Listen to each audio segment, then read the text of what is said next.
Here's a look at your tail of the tape for this first fight of the evening. 𝗘𝗨𝗥𝗢𝗣 29, Paulina Wiśniewska is 25. Wiśniewska is the taller fighter here. I already mentioned that 𝗘𝗨𝗥𝗢𝗣 did miss weight, a pretty significant miss, and she will be penalized on the judges' scorecards as a result. Wiśniewska has the reach advantage on both arms and legs.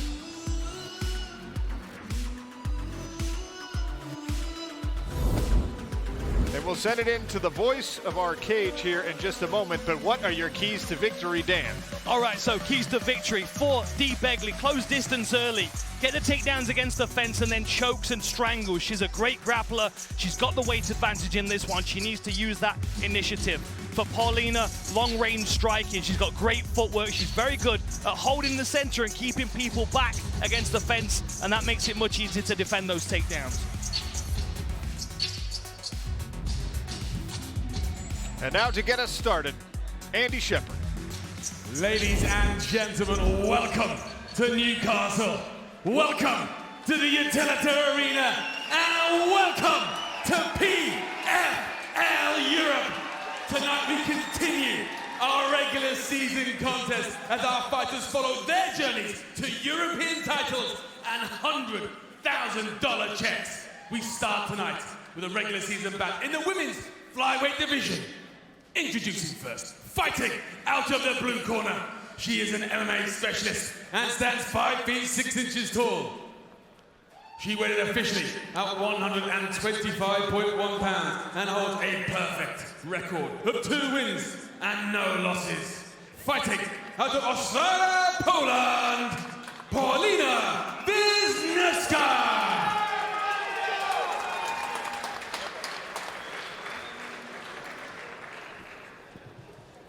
And her opponent, fighting out of the red corner. She is an MMA specialist and stands 5 feet 3 inches tall. She weighed in officially at 130.3 pounds, and her professional record consists of 4 victories and 5 defeats. Fighting out of Dublin, Ireland, despicable 𝗘𝗨𝗥𝗢𝗣𝗍.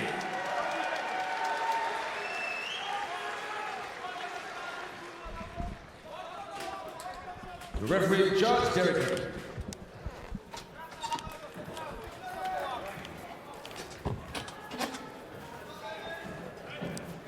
You ready? There's You ready? 𝗘𝗨𝗥𝗢𝗣𝗑 in the black, Let's go. Paulina Wiśniewska in the white. Flyweight regular season underway here in Newcastle.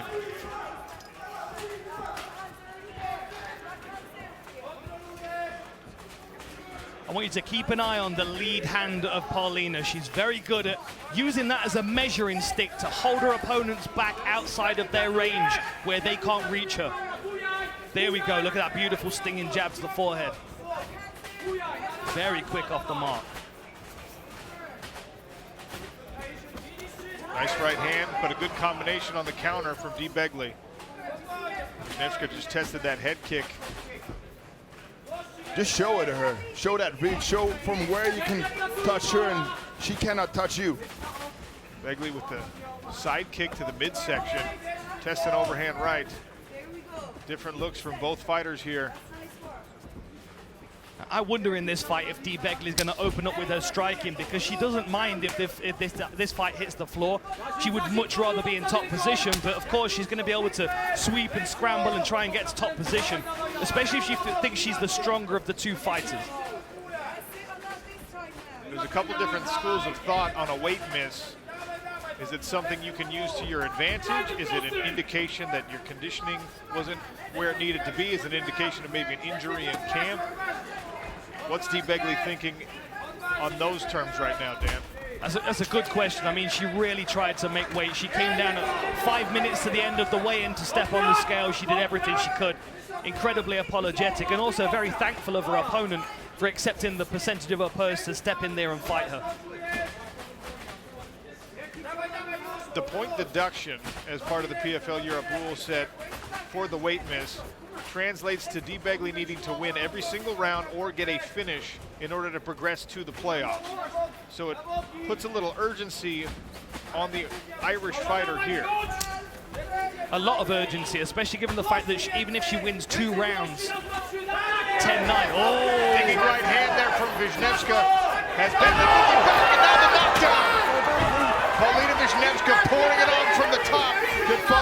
Wisniewska. Look at that movement, hooks in. So smooth. Right to the back and continues to strike. Got the half Nelson on the left side. You don't see that as often in mixed martial arts. I like using that too. You start pushing backwards and then it opens up for the arm under the chin. Man, that body triangle's tight across the midsection. She got it so easily with those long legs. I like this striking from the back as well. Very Gunnar Nelson, looking for specific targets to have the most effect. If she wouldn't throw those strikes, Bagley would just keep her arms closed. There would be no openings.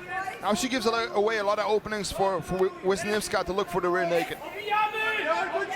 And Wisniewska has the body triangle on the right side now. If the foot's on the mat that's on this side now, you can't really pressure with it. But right now, you can pressure the midsection so much. She also has that right leg laced behind the knee of 𝗘𝗥𝗥𝗣𝗘. Several puzzles to solve here for Begley if she wants to get out of this position. These are good strikes from this position. Now threatening the neck. Paulina Wisniewska, 90 seconds remaining here in round number 1. She's doing a lot of damage from this position, something you don't see a lot. Bloody nose here for 𝗘𝗥𝗥𝗣𝗘. She's got the arm around the neck. Good work by Begley to keep control of the left arm of Paulina Wisniewska. Trying to roll into her now, but the body triangle is too tight. 2-on-1.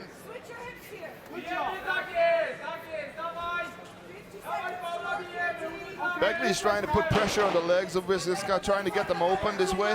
Now she's trying to trap the arm.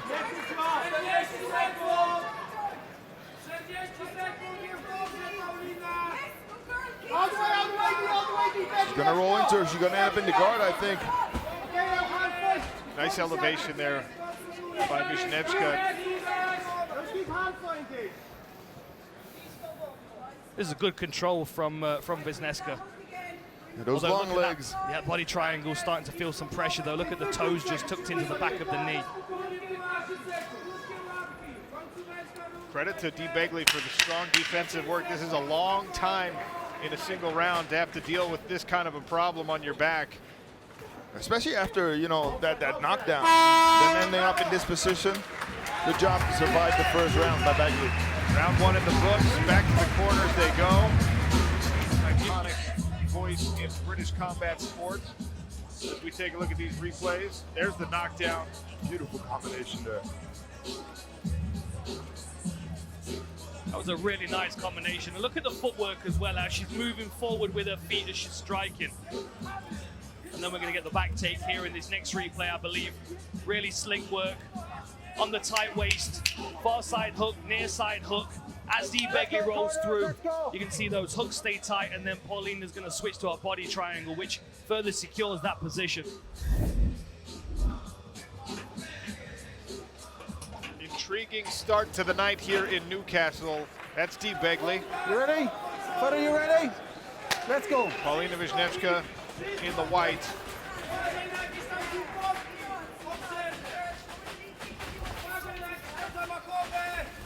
𝗘𝗥𝗥𝗣𝗘 looking for that side kick again to the midsection. Worked well for her in the first round. Oh! Knocked down on that left hook.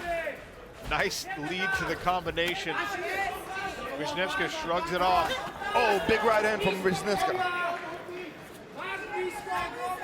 Interesting, now she's clinching.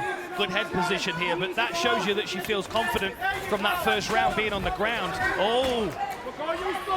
That uppercut was very close. I like that saunter, that meander from Wisniewska. Walks into range.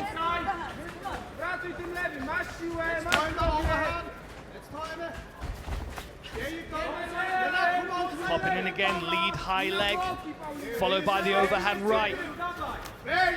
Oh, again with the overhand right, but she ate a counter right for a trouble there from Wisniewska. Sharp, accurate striking from the Polish fighter. Begley giving that lead leg for Paulina to look at and then trying to hide overhand right behind it. Polish fighter's wise to it so far.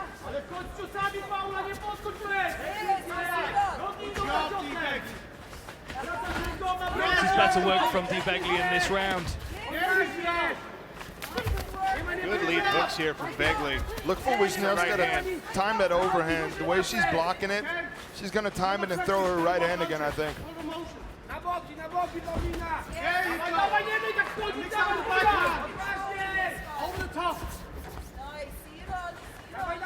So now Dee is the one moving and counter-striking. Paulina's starting to follow a little bit, and this is making, oh, that was a beautiful right hand. Again with the single necktie though. But this is where Dee Begley's strength and grappling is going to come into play. If she can hold this against the fence, nice knee to the midsection. Good work by Wisniewska to reverse position here.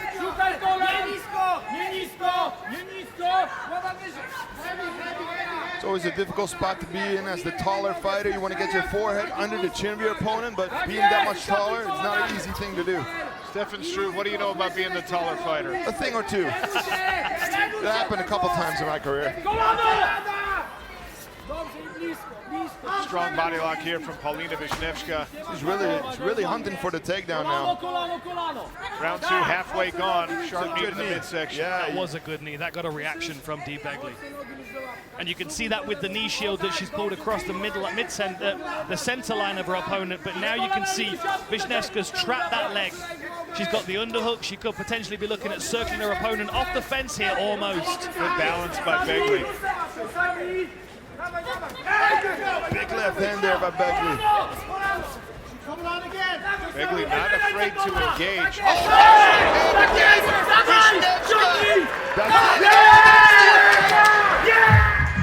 Paulina Wisniewska with the second round stoppage. Help us walk through some replays here. Couple of times, Big John, that right hand found its home. Well, I'll tell you what, she looked fantastic and really reminded me of Dakota Ditcheva as far as the way she was utilizing that striking coming in. The big right hand, and that second shot, the first one that put her down the first round was beautifully done, but that was outstanding, and she really impressed me in how she controlled this fight for the most part against a bigger, heavier girl when you look at it, and really put her down with great strikes. We'll be checking in with Big John throughout the night. And high praise. It's a huge compliment to be compared to Dakota Ditcheva right now, who's one of the fastest rising stars in the entire sport of mixed martial arts.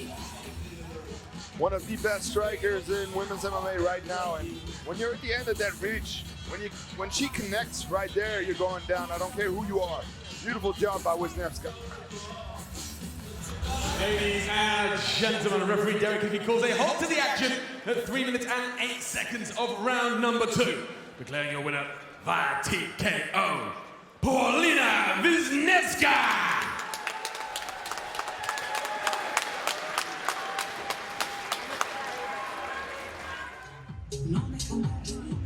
Tail the tape here. Valentina 𝗘𝗨𝗥𝗢𝗣𝗘, 15 years younger than Marie Lauzon. You can see the French woman here, the taller fighter, a full 6 inches of height advantage. And of course, as one would expect, the longer arms and legs also belong to Marie Lauzon. Valentina 𝗘𝗨𝗥𝗢𝗣𝗘 will look to get inside of that range.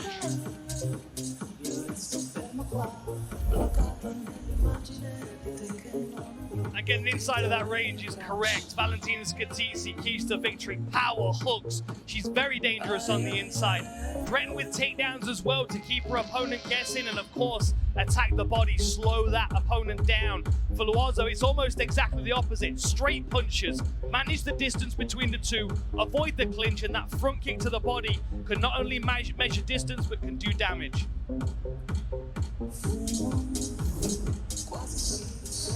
Ladies and gentlemen, the following fight is a PFL Europe regular season contest in the women's flyweight division. Introducing first, fighting out of the blue corner. She's a jiu-jitsu specialist and stands 5 feet 9 inches tall. She weighed in officially at 125.4 pounds, and in 10 fights has built a record of 6 wins and 4 losses. Fighting out of Paris, France, Marie Lauzon! And her opponent fighting out of the red corner. She is an MMA specialist and stands 5 feet 3 inches tall. She weighed in officially at 125.9 pounds and holds a professional record of 2 victories and 2 defeats. Fighting out of Rome, Italy, Valentina Scardizzi.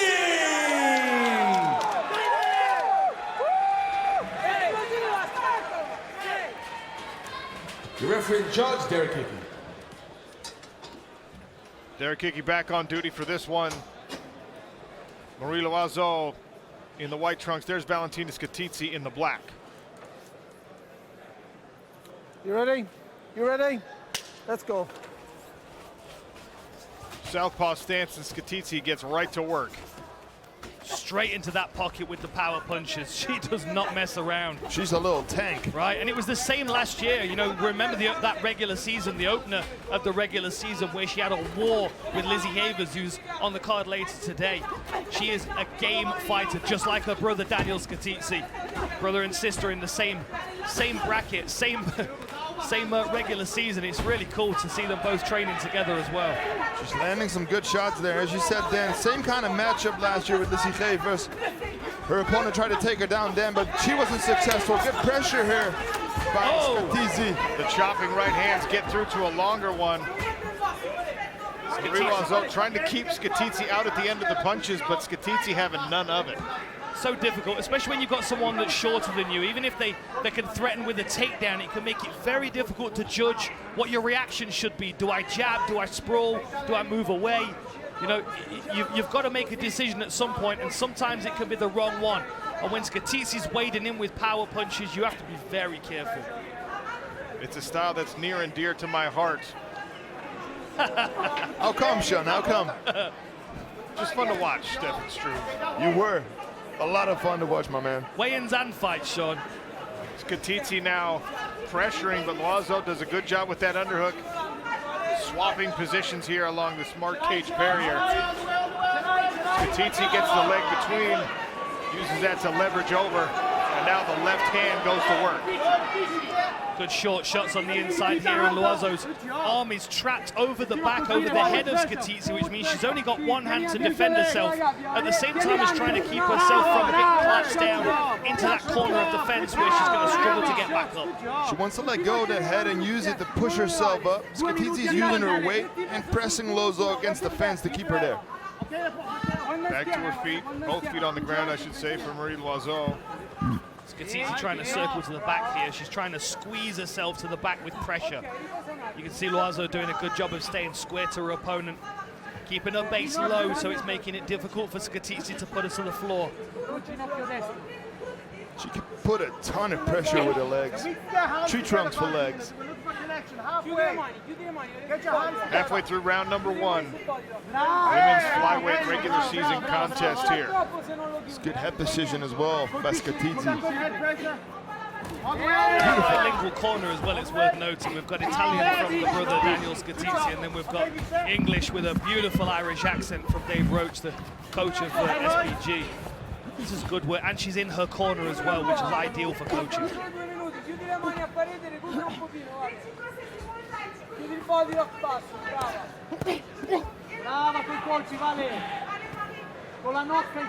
She's just been wearing on 𝗟𝗚𝗡, tiring her out. It's going to pay her dividend later in the fight. I think we're going to see a takedown attempt here. Look, she's going for this outside reap. Now she's got those double underhooks. I think she's going to try and drag that leg off the canvas and circle her opponent away from the fence. And even if she doesn't get that takedown, she makes 𝗟𝗚𝗡 work. Right, this is exhausting. Oh! Good step across there by 𝗟𝗚𝗡. Beautiful job there. She's going for a fun headlock. Scardizzi right back to her feet. And switches positions here now, presses the French woman against the cage one more time. Keeping Scardizzi with her back to the fence is pretty much impossible. She does a really good job at spinning around that low base. Those knees from 𝗟𝗚𝗡 could be problematic if Scardizzi keeps putting her head in the pocket there. A couple of times 𝗟𝗚𝗡's tried with the knee, but Scardizzi's just been able to avoid it. His body looks tight. I think she's going to try this takedown again here. Last warning, I'm going to split you if there's not Double more overs here action. from 𝗟𝗚𝗡. Good strength from the French fighter to stay on her feet. Time. Break. A little bit of a stalemate. First. Valentina. Ready? Ready? Fight. Oh, and they're asking her to fake the level change and come over the top. Almost level change right onto a knee there. Oh, head kick by Lozo. And then a right hand to follow it.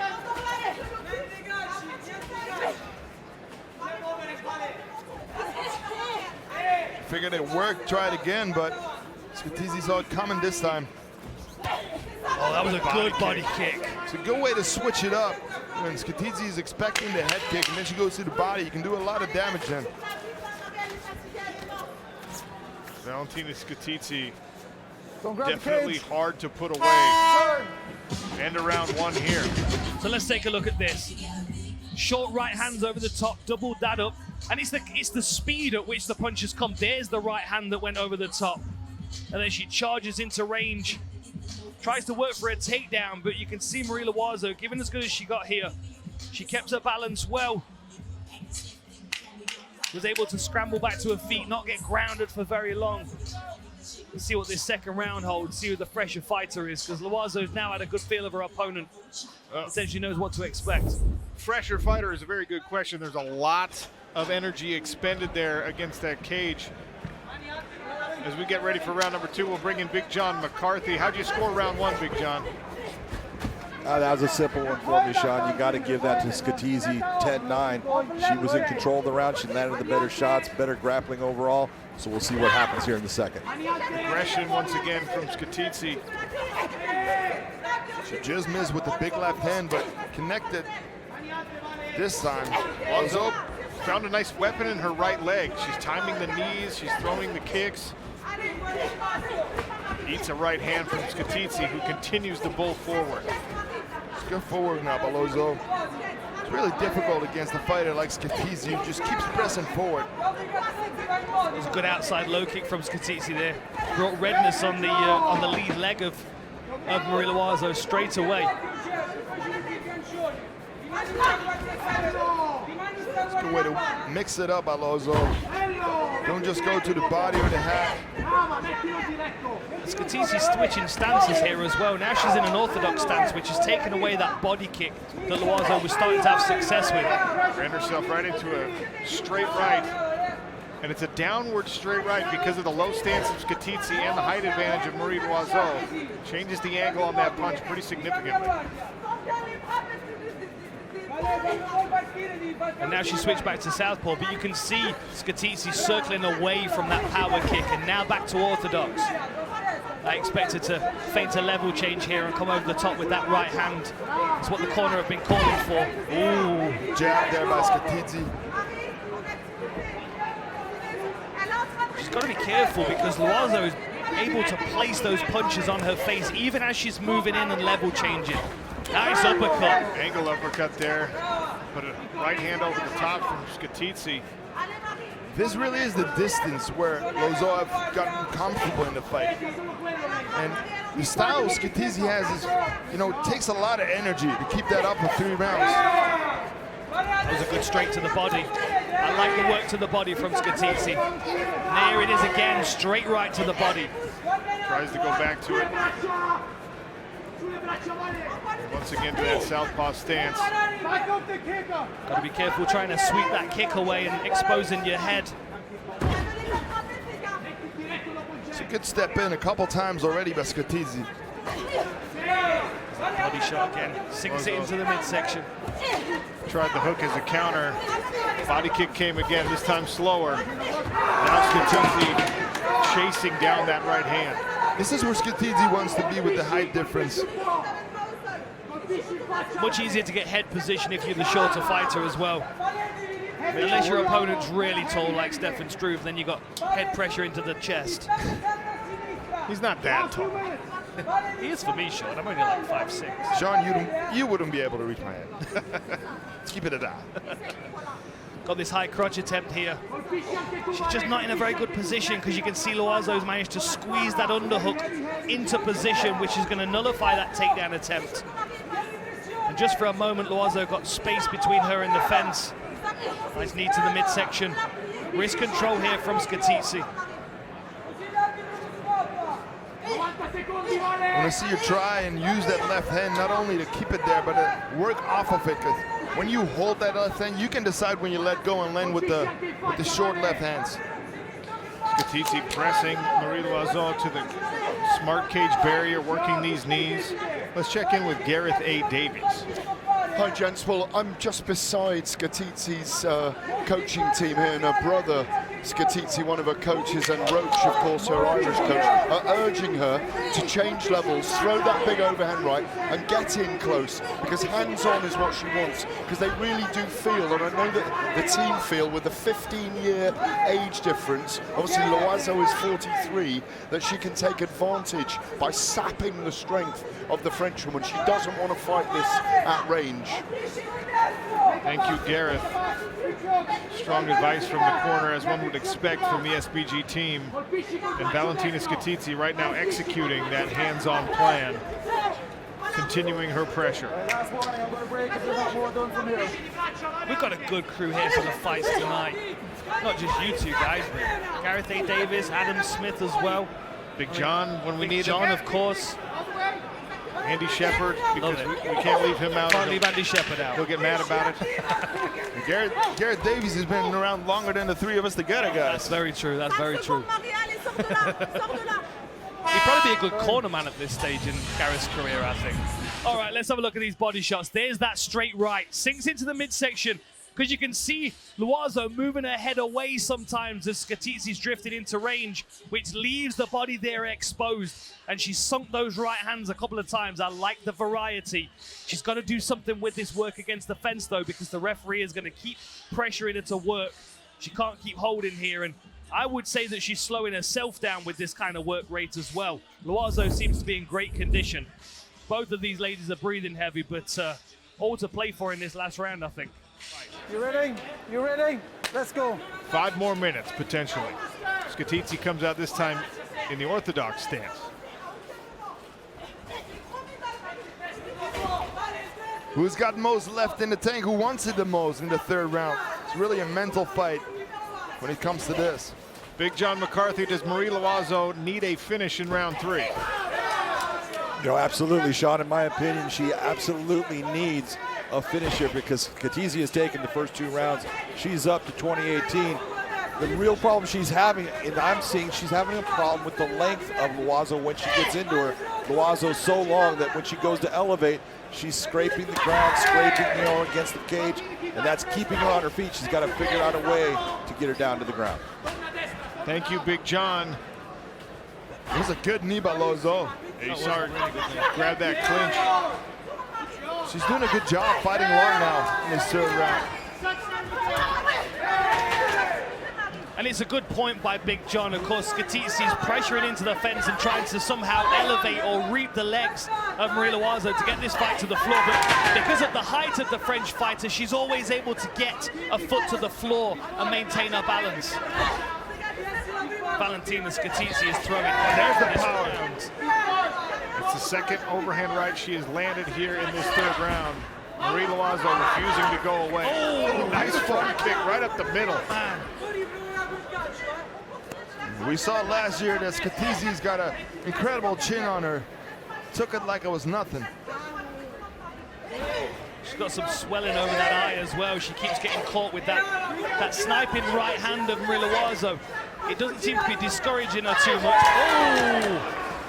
We saw in her fight with Dakota Ditcheva that she doesn't care about that. She doesn't care about her eye being shut. She will keep on fighting. Her eye was completely closed in that bout, and she still didn't like the stoppage.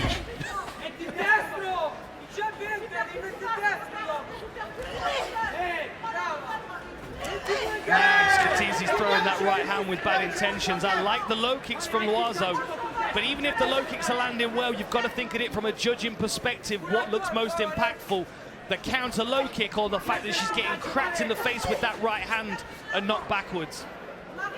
𝗘𝗨𝗥𝗢𝗣𝗣 needs to cover a little more distance with her left hand and then throw that over, because there's so much power in her right hand. She snuck the jab in there. Not easy to do against a much taller fighter. There's the right hand to the midsection again from Valentina 𝗘𝗨𝗥𝗢𝗣𝗣. Overhand misses.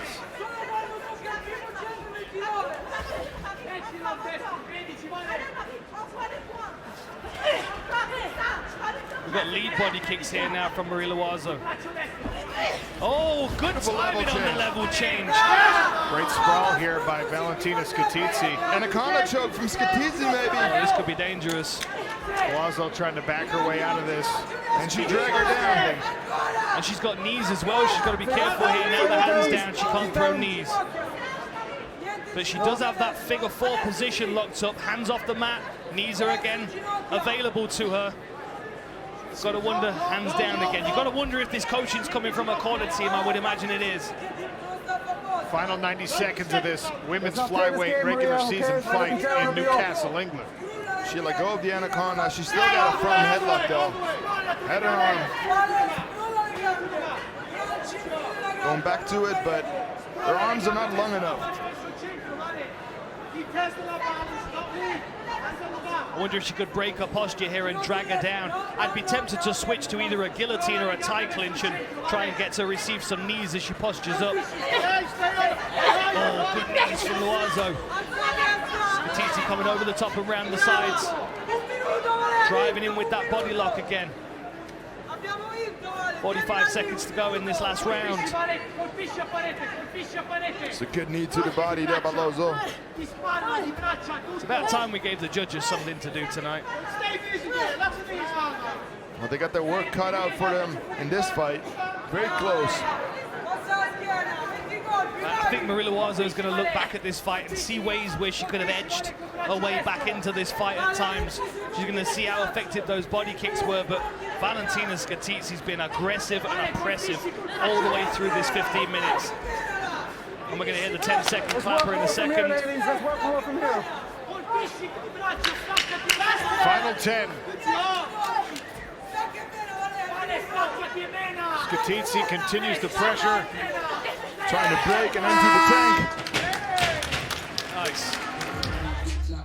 Always great to have the insight of the legend Big John McCarthy as we look at these replays, and that's what he's talking about, those overhand rights sneaking through for Valentina 𝗘𝗊𝗥𝗍𝗘. And 𝗚𝗨𝗨𝗧, she really accounted well for herself in the striking. We painted a picture that she was going to want to take this fight to the ground herself. There was that front kick right up the center, all the way to the chin of Valentina 𝗘𝗊𝗥𝗍𝗘. Remember, there's 15 years of age gap between these two women. Take nothing away from the French woman 𝗚𝗨𝗨𝗧.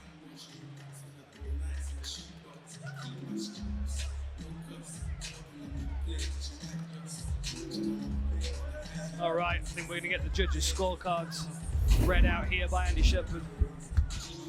First, we'll take a look at the 𝗘𝗨𝗥𝗢𝗣𝗅 post-fight stats. Man, A lot of volume in this one.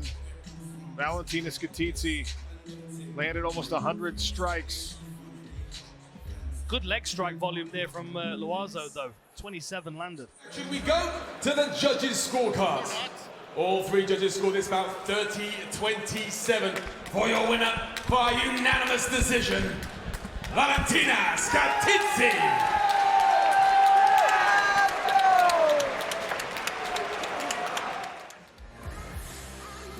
Here's your tail of the tape.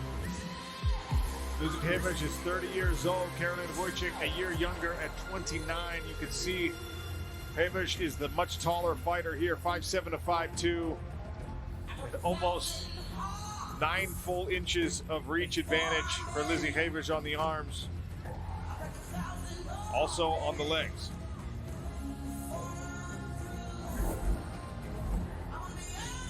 All right, so keys to victory for this one. For Lizzie 𝗚𝗥𝗍𝗘's boxing fundamentals, she's got really crisp striking, and that allows her to get close and start using those judo throws, which we've seen her have a lot of success with. That scarf hold control as well, we saw that in her last fight. Very tight, very difficult to get out of. For Karolina, a busy lead hand. Body lock trips are going to be a key, especially given the fact that she's the shorter fighter. And then rear naked chokes, chasing to the back. It doesn't matter whether your opponent's taller than you if you're strangling them from behind. That was a tip for you versus Stefan later in the changing room. Ladies and gentlemen, the following fight is a women's flyweight regular season contest. Introducing first, fighting out of the blue corner. She's an MMA specialist and stands 5 feet 2 inches tall. She weighed in officially at 125.3 pounds and in 16 professional bouts has built a record of 11 wins and 5 losses. Fighting out of Krakow, Poland, the Polish assassin, 𝗘𝗨𝗥𝗢𝗣𝗘.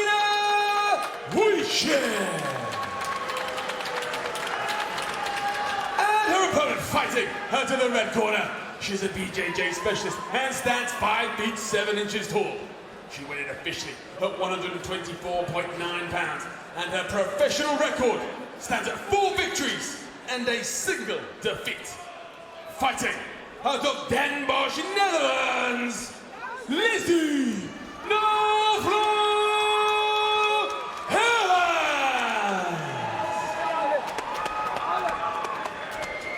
The referee in charge, Derek Hickey.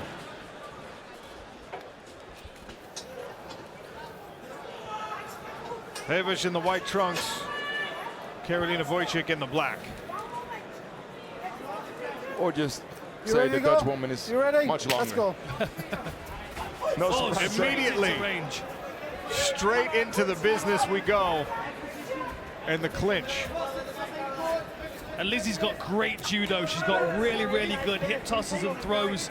And the longer that Carolina stays here, the more likely it is that she's going to get launched. Some good knees there by Gevers. You can see Wojciech wanted to take that height and reach advantage away, straight away. Close Lizzie up against the fence. Trap her, use that head position, being the shorter fighter. Now let's see if she can get this fight to the ground. It's going to be very difficult given the fact that Lizzie's so strong, physically conditioned and technical in the clinch. There's a throw coming here, I can feel it. Well, now looks like Wojciech is trying to back herself out of this position. And Gevers with that overhook wasn't allowing it. Right for it. Good short right hand by Gevers there. And she couldn't get it.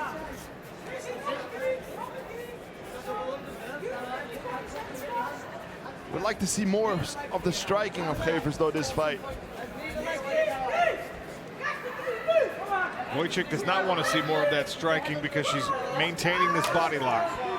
Demanded her enemies, calling for more knees from Gevers in this position.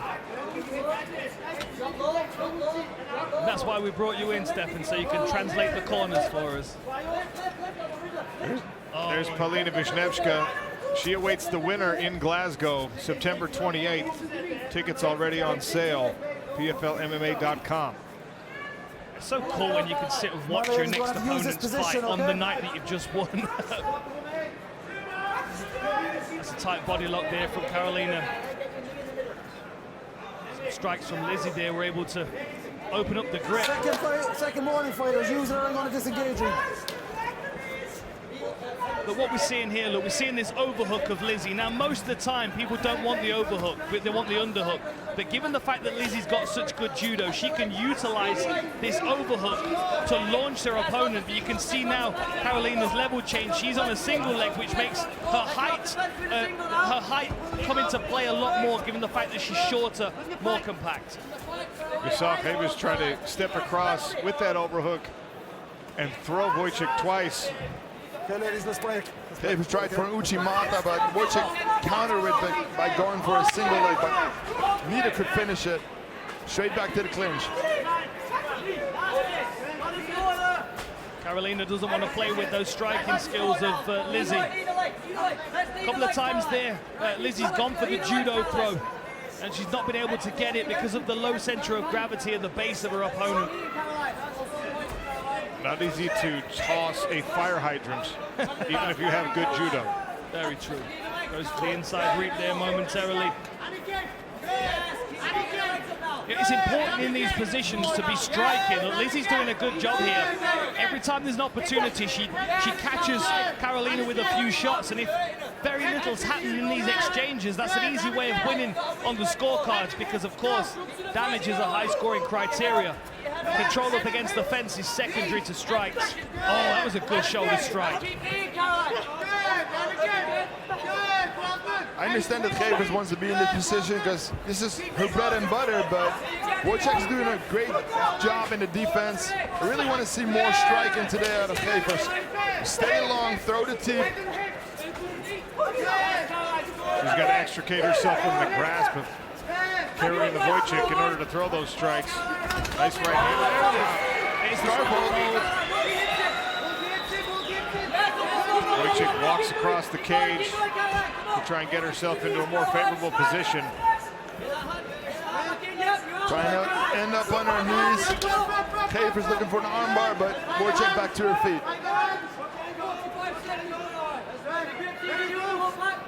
Good work by Wojcik, digging that underhook back, bringing him back to a 50-50, and then immediately works to turn Lindsay Evans up against the fence.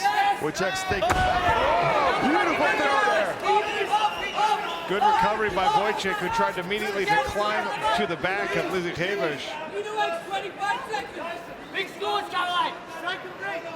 Big scores here, 𝗘𝗨𝗥𝗢𝗣. Wojcik got a little too comfortable when she thought she could take the bag, and then she got thrown by 𝗘𝗨𝗥𝗢𝗣. Keep scoring. Yes. That's an exhausting round in the clinch for both of these ladies.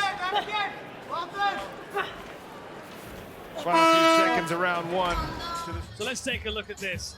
You can see the clinch fight in here, and just for a moment, Lizzie was able to get herself into a position where she could get her hips across. She went into a scarf hold momentarily, but knowing full well that her opponent was loaded up against the fence with her legs, she switched to a side control and tried to slow down that scramble. We're going to take another look here. You're going to see Lizzie, she's going to land a few shots, then she's going to step across with her left foot. There we go. Now she's in the scarf hold position. You can see her switch her leg back so she goes into a side control position, because this is the key. The legs on the fence, you can see Carolina walking herself over, which makes it difficult for her opponent to control. Listen, I need to see a bit more activity in those clinches, okay? I'm going to tell her as well, all right? Carolina, I'm going to need to see more activity in those clinches, okay? Not just holding each other, okay? Back. Lindsay 𝗘𝗨𝗥𝗢𝗣 in the white, You ready? Carolina Wojcik in the black.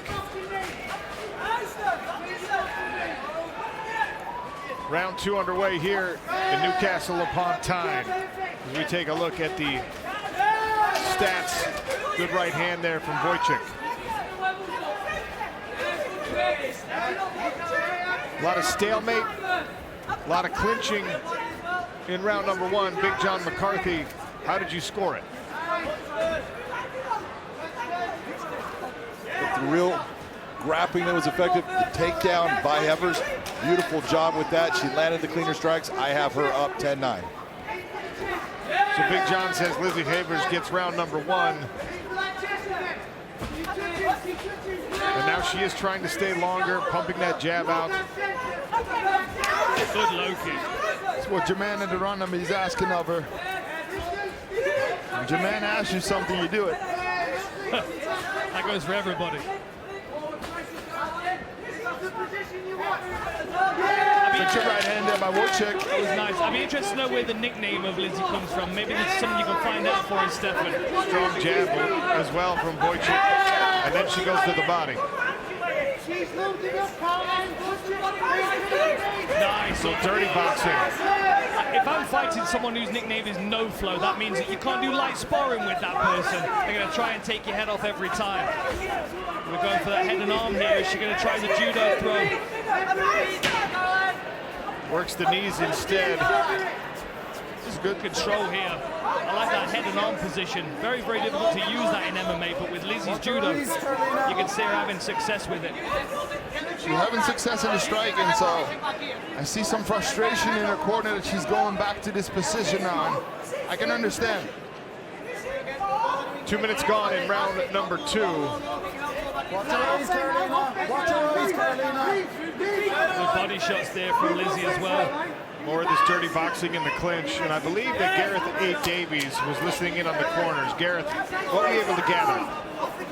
Well, I did a crash course in Dutch, but it wasn't double Dutch. It was very clear they wanted her to separate and use her long reach, but they were also saying when you get in the clinch, this was from Randami, get in there and throw your uppercuts when you're in that clinch. I mean, she's been more effective this round. She's been caught more as well. I mean, I've got her well ahead in the fight. It's almost like the irresistible force against the immovable object, but kind of glued together at the moment. Back to you.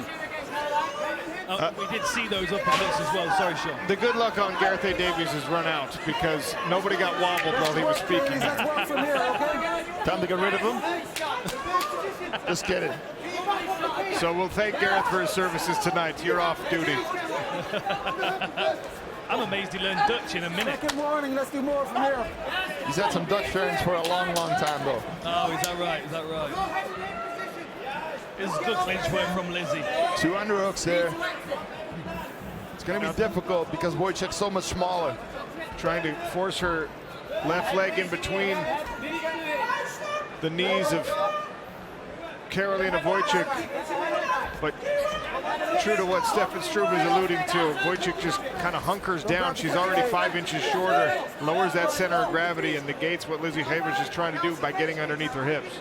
As you said, Sean, like throwing around hydrants, fire hydrants, sounds fun, but nearly impossible.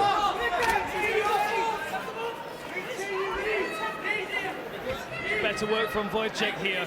She needs to be more aggressive. She's clinching a lot. She's getting outstruck here. You can see arm strikes 30-12 for Lizzie. And a lot of these have been in the clinch. Short range hooks and taps to the mitt to the head. But it's the big shots when she gets a bit of space. She can land those uppercuts with the single necktie. That's really where Lizzie's having the best success in my opinion. She could do with some space here. And a big part why she's not having a lot of success here is the constant head precision of 𝗘𝗘𝗥. Makes it difficult to outbalance her, get underneath her. All right, stop. 20 seconds. Lizzie with that real long reach advantage, quite clear in this spaced exchange. Last 10 seconds. Oh, what a good knee. Carolina says no, and lands a left hook of her own. Landed the overhand right as well, but ate an uppercut.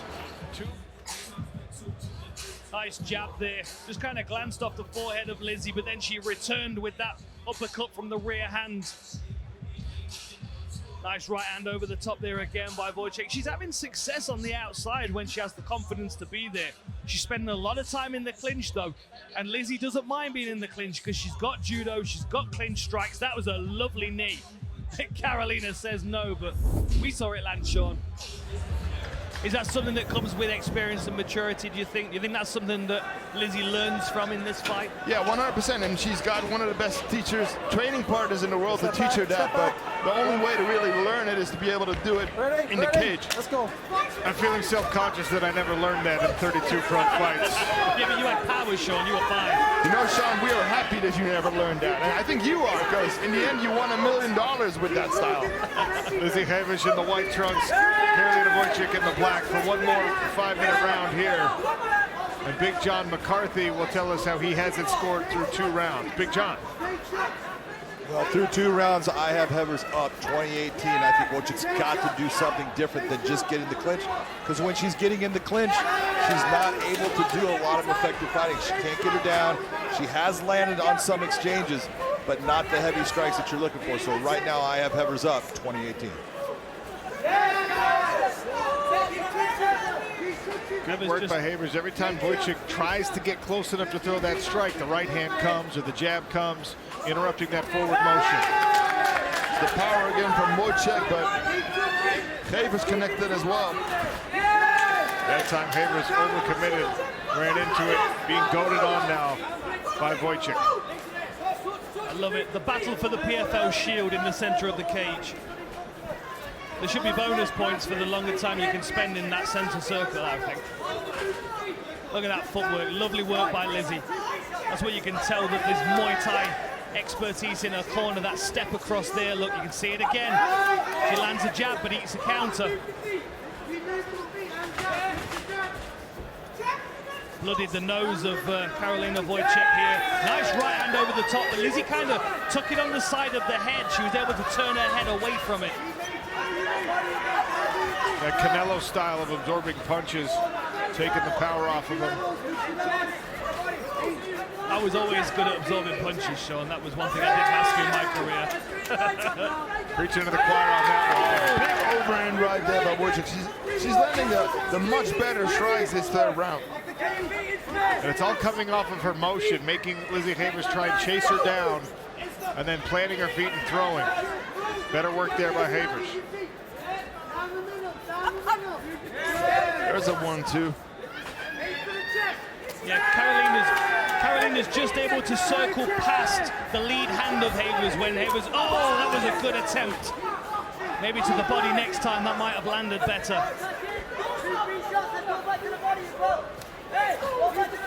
You can see the experience of Wojciech showing through here. She's fighting up a weight class here, but the experience that she brings to the table compared to Lizzie is really what makes this fight so competitive. She's not been able to solve the problems so far of Lizzie being able to catch the back of her head and land meaningful knees and uppercuts. And good head position again for Lizzie. Good knee there by Havers. Yeah, I think that knee might have hurt her to the midsection. I think Lizzie feels it as well. And she's got good head position. Final 2 minutes of this fight. Good job by faces Wojciech. Paulina Wisniewska in Glasgow, Scotland, September 28th. Wojciech's winning the striking battle in the third round.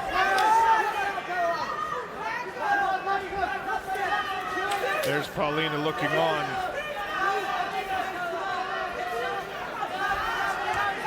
A fight between Paulina and either of these fighters would be fascinating. And I think it would be a very different fight as well, a lot less clinch fighting if it's against Havers. Because of course Havers got the judo, Paulina's got the submission skills. So that might nullify, they might just decide to strike. But Carolina in this position, she's got a minute left. I mean, she has to do something. These knees to the midsection I feel have really hurt her. And although she was having success early on in this round, these knees are starting to really show that Lizzie's taking over in this last minute of the fight. Yeah, you really don't want to take those knees to the body in the third round after spending so much energy already. And also, Wojciech took this fight on late notice as well. Watch the throw, watch the throw, watch the throw. He's got a hand up. Nice throw there. Up kick by Wojciech. Tries that overhand right again, misses this time. 20 seconds left. Good jab there from Wojciech. Both corners calling for urgency to try and steal this round.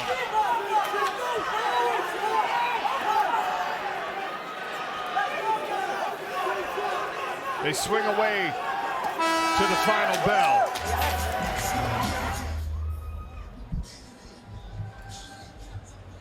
Really good right hands in the third round by Wojciech.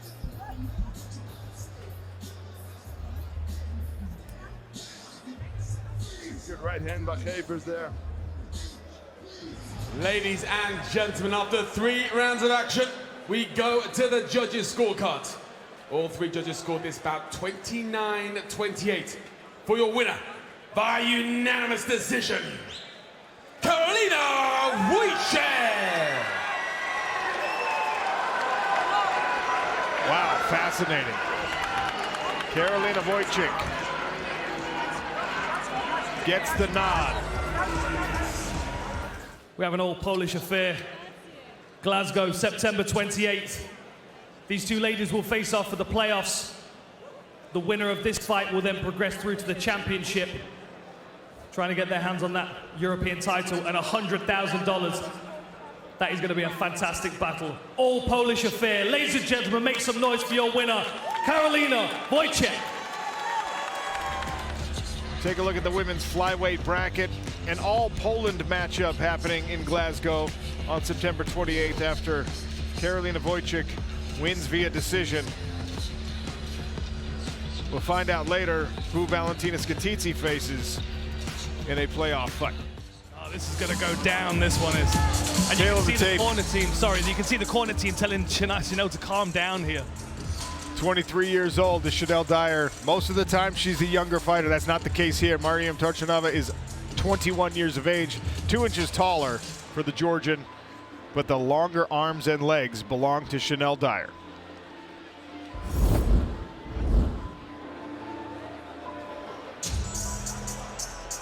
All right, keys to victory. So for 𝗟𝗨𝗥𝗢𝗣𝗘, that Muay Thai teep, the front kick to the midsection. Kicks after punches is one of her specialities, and of course, staying mobile will be key. She don't want to get tangled up in the clinch here. For 𝗘𝗨𝗥𝗢𝗣𝗑, attack from angles. She can't be attacking straight on. It's too dangerous with Chanel's straight kicks. Punches in bunches, the volume may potentially overwhelm Chanel, and then if she can clinch, she can work on those takedowns.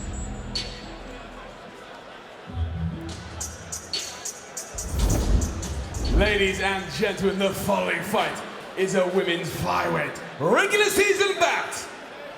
Introducing first, fighting out of the blue corner. She is an MMA specialist and stands 5 feet 8 inches tall.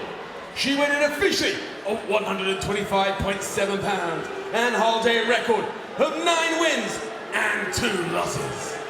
Fighting out of Berlin, Germany, 𝗟𝗘𝗔𝗚𝗨𝗘.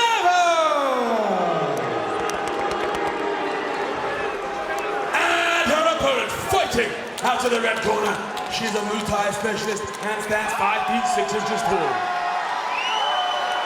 She weighed officially at 125.7 pounds and holds a perfect, undefeated record of 4 victories and no defeats.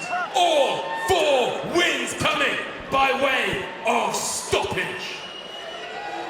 Fighting out of London, England, the Nightmare, 𝗟𝗨𝗥𝗢𝗣𝗘. Referee in charge, 𝗟𝗘𝗥𝗢𝗣𝗑𝗢𝗢𝗢.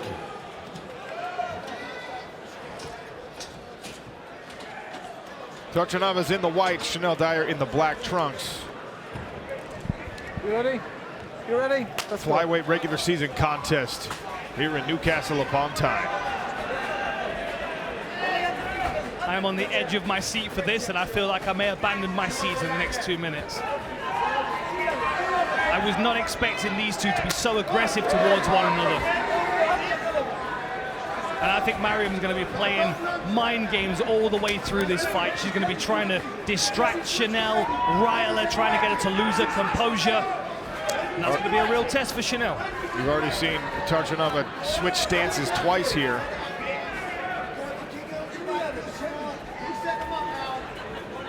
Chanel trying to work behind the jab.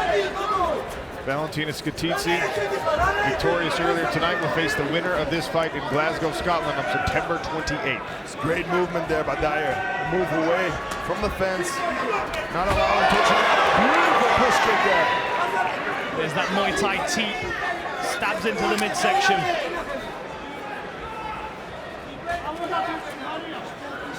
Just going back to a conversation we were having earlier, guys, about the fact that you don't have to throw with power all the time. That's what Chanel's very good at, is connecting, measuring her power until she sees her opponent is there for the taking, and then she starts to really throw with power. And look at this pressure into the fence here. As soon as 𝗘𝗨𝗥𝗢𝗣𝗑 switches stances, Dyer attacks that lead leg. Oh. Took the lead leg out from under the Georgia.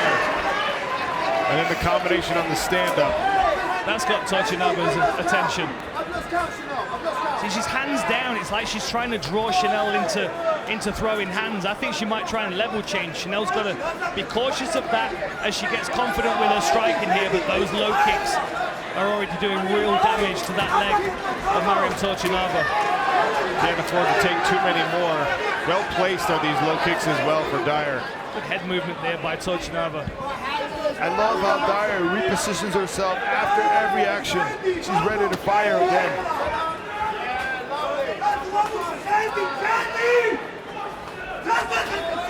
Nice teep again, good steady pressure. She's so good with the teep. 𝗘𝗨𝗥𝗢𝗣𝗑 looking serious for the first time this week.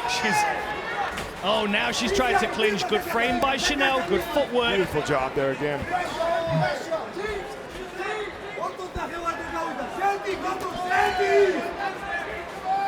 Chanel's starting to find her range here with her hands.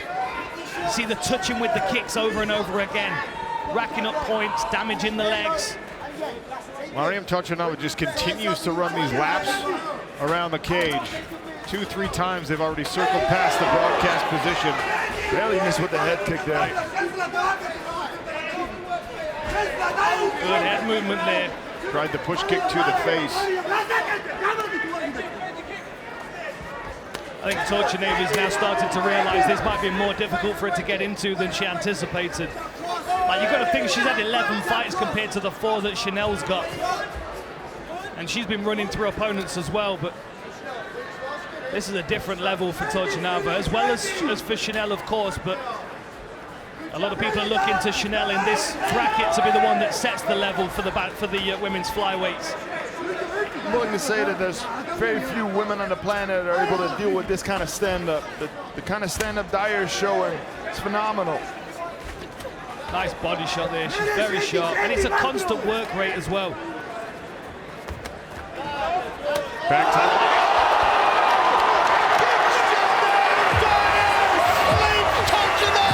With the perfect head kick! What? Oh my goodness! Let's have a look at this. Goes to the body. 𝗘𝗨𝗥𝗢𝗣𝗑, hands down, bam! She was expecting the shot to the body. Beautiful work. Let me get my telestrator out.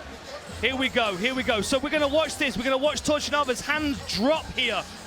Beautiful shot to the body. Now, we're gonna pause it here. Look, you can see where 𝗘𝗨𝗥𝗢𝗣𝗅's arms are. Let's just take it back a second, guys. Just before the head kick lands, look where 𝗘𝗨𝗥𝗢𝗣𝗅's hands are. When Chanel moves, the hands come down. They're here, look, below the shoulders. Chanel sold the body shot. She put the foot at the side of her head. Beautiful knockout. Fantastic. Chanel landed so many kicks to the body. She didn't know where to put her hands to block whatever was coming her way. And again, Dyer is attacking, and every single time she attacks, after the attack, she places her feet the perfect way to fire again. This is the perfect example of that. Incredible knockout. What a prospect Chanel Dyer is. Ladies and gentlemen, referee Derek Levy calls a halt to the action at 3 minutes and 53 seconds of round number 1. Declare your winner via knockout, Chanel Dyer! 𝗘𝗨𝗥𝗢𝗣𝗑, very, very tough individual. She made it to the finals last year. What are your thoughts on her as a next opponent? I forgot she even fought last year. But yeah, she done 3 rounds today. I'll even break a sweat. I'll even get touched in my fight, so same thing's gonna happen in Glasgow, September. All right, Valentina, come and join us. Thoughts on that performance? Sorry, I don't understand you. All right, all right. Let's get a face-off between these two ladies.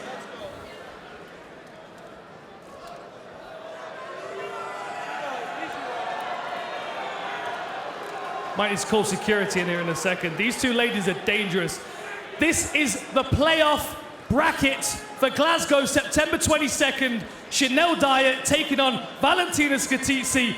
That is going to be an absolute barn burner. Tickets are on sale. Make sure you get them. Glasgow, September 28th. That is going to be electric. Tail the tape for this semifinal. Wojcik, 29 years of age. Wisniewska is 25. You can see the height advantage and reach advantage for Paulina Wisniewska. Will it be a factor in this fight? All right, keys to victory for the first time. So for Wojcik, punch into the clinch, work the body. That is punches, knees, squeezing, whatever you can do, and wrestling against the fence, which is where her head position comes into play. For Wisniewska, fighting at range is an obvious thing to say, but it's not always easy to remember.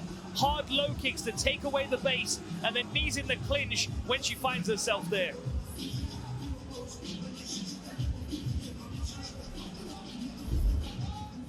Ladies and gentlemen, this is our first playoff contest of the evening, and it takes place in the women's flyweight division. Introducing first, fighting out of the blue corner. She is an MMA specialist and stands 5 feet 6 inches tall. She weighed in officially of 125.6 pounds and has an unblemished record of 3 wins and no defeats. Fighting out of Ostrava, Poland, Paulina Wisniewska.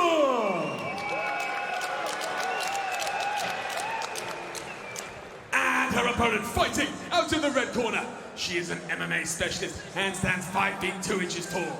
She weighed in officially at 126 pounds and across her 17-fight career has built a record of 12 victories and 5 defeats. Fighting out of Krakow, Poland, the Polish assassin, 𝗘𝗨𝗥𝗢𝗣𝗘. The referee in charge, Dan Mulvaney. Dan Mulvaney draws his second duty of the night. Wojcik in the black, Wisniewska in the blue. Round number 1, ladies. Poland Ready? guaranteed Ready? one Have fun. finalist in this PFL Europe season. Straight away, Wojcik into the center. There's one of the hard low kicks from Wisniewska. You can see how loose she is with her kicking game. Oh, look at that split the punch. This is where the wisdom of Wojcik comes into play, because of course she's used to dealing with taller, rangier opponents. She's good at getting in and around those limbs and landing her own shots, just like she did with that split cross there. See some redness on the face of Wisniewska.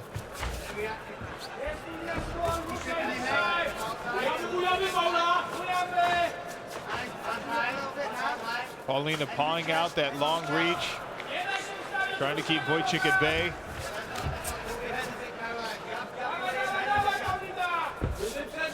I like this rush in and out of style that we're seeing from Wojcik. Oh, that was a good shot. Clinch by Wojcik. Nice takedown. Can she stay on top position, though? She finds herself in a half butterfly guard here. Chanel Dyer watching on from backstage, scouting what could potentially be a future opponent. She's able to win against Valentina Skittidze in the next bout.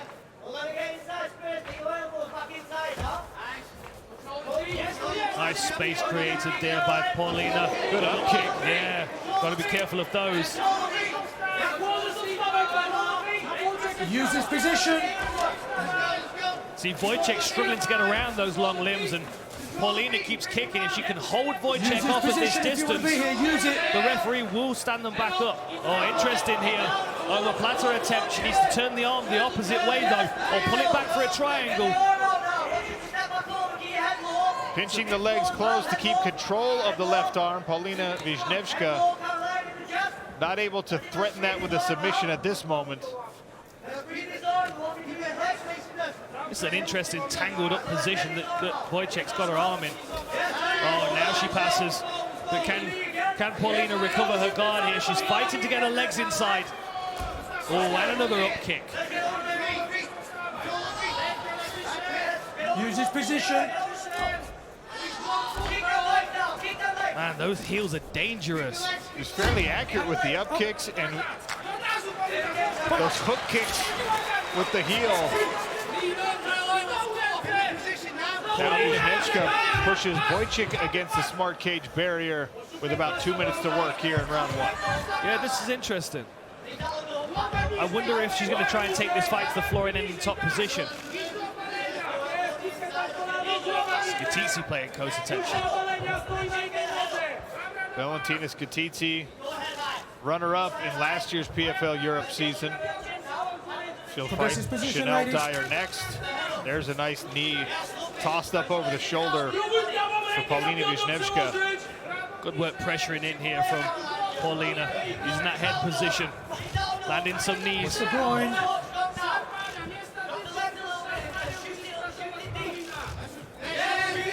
That's the groin. See that, those hands together. She tries to create a frame here on the head of Wisniewska, but she's going to struggle to get off the fence. She needs to move her feet. She needs to get that head position out of the way. I think we're going to see a separation here. That was another good knee, though. Break. Step back. Dan Mulvaney wants a little more action. Separate. Oh, right hand. Got Wojcik to turn away, and here comes the hammer fist. Scrambles to the back. Paulina with hooks in here. Can she maintain this position? She's landing some good shots, but Wojcik scrambling. Well, that was a good punch through. She's across the face here, though. Doesn't mean she can't squeeze it into place. We've seen it happen before. She's going to need both her hands to do it, though. She'll crank on the jaw and face of 𝗘𝗨𝗥𝗢𝗣𝗘. Trying to recover this control position. You can see how Wojciech's driving herself back over the head of her opponent.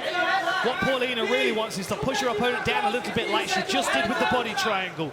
That makes her neck more accessible, easier to extend the body and threaten the neck. Fingers out of gloves. Fingers out of gloves, Final few please. seconds of this first round.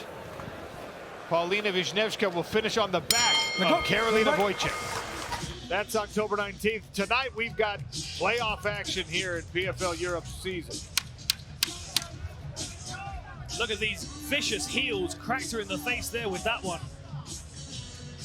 Paulina dangerous in every range at that in that round. And here we go. Here's the chase. Wiśniewska did a great job of trying to cover her with her hips as she landed. Good submission defense shown from Wojciech, though. Ready, alpha.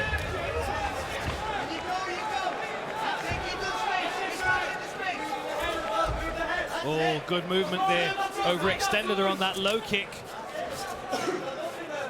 Gonna need to see Wojciech do something different this round, I think. I like those swarming punches.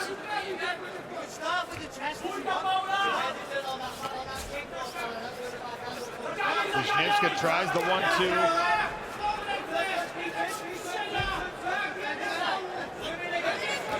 Watch the groin, please, ladies. Paulina with the underhook and the thigh pry. I think she's going to look for a takedown here, look for a reap. Nice knee to the outside of the thigh. That's going to deaden your legs.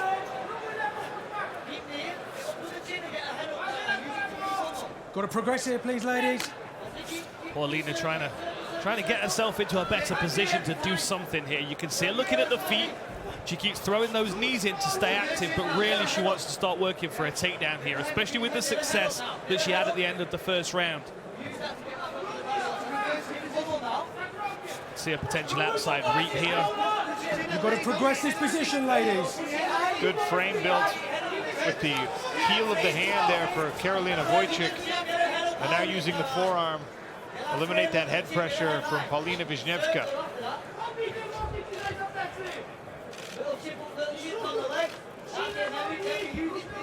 Carolina trying to land some knees of her own here, but she really needs to try and create some space and get off this fence. Right, stand back, go to progress. Another break in the action. Right back to it.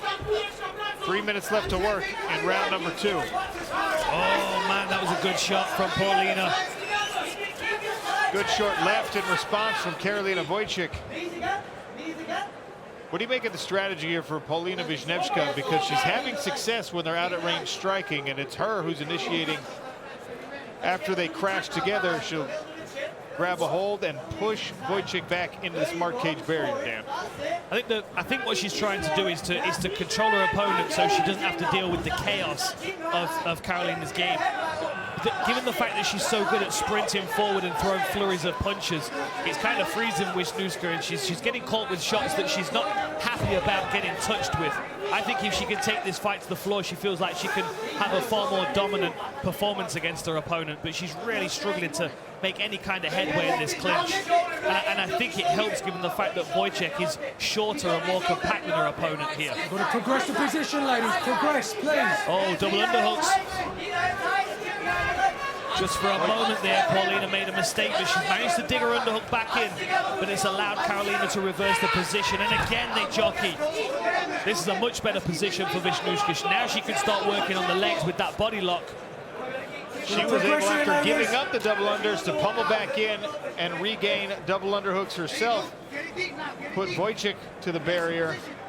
And that's where they stall out again, under 2 minutes remaining in the second round. I think we may get another separation here. There it Ladies, is. in this clinch, you've got to work for me. Fight.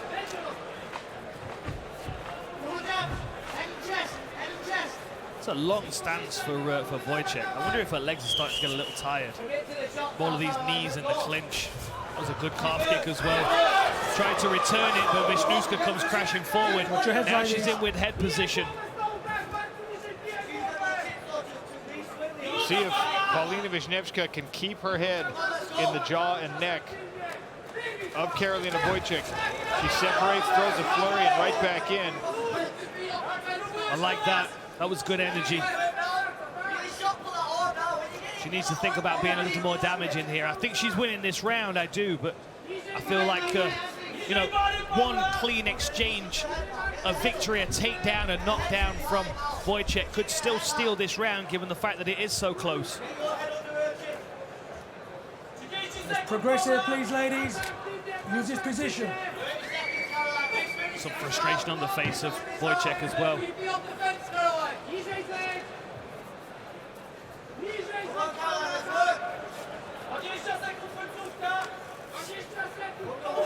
Time ticking down here. 10 seconds to go.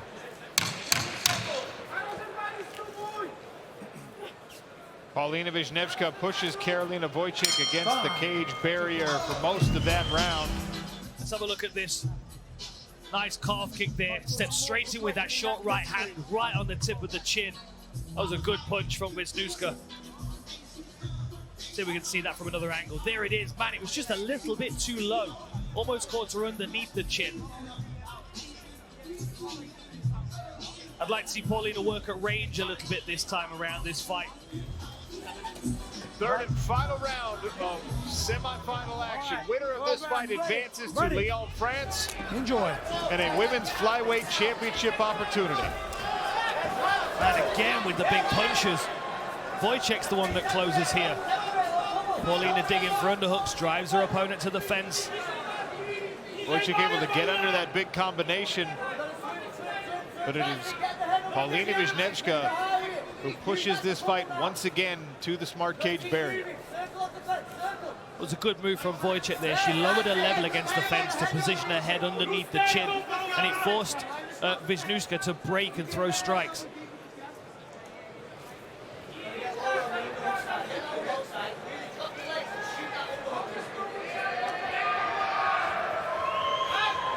Double underhooks now for Wisniewska. Is she going to finally be able to get this fight back to the floor? Strong head position again. And I always think, Sean, those braids must make it a lot more painful than it would be if you're fighting a guy with a shaved head. Certainly a lot of texture added.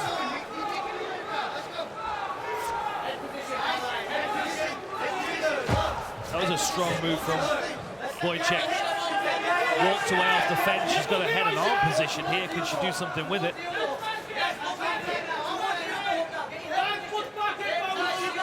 Seeing some swelling as well around the eye of Wojcik, who's able to turn off the fence just for a moment before she's covered and controlled again by Wisniewska.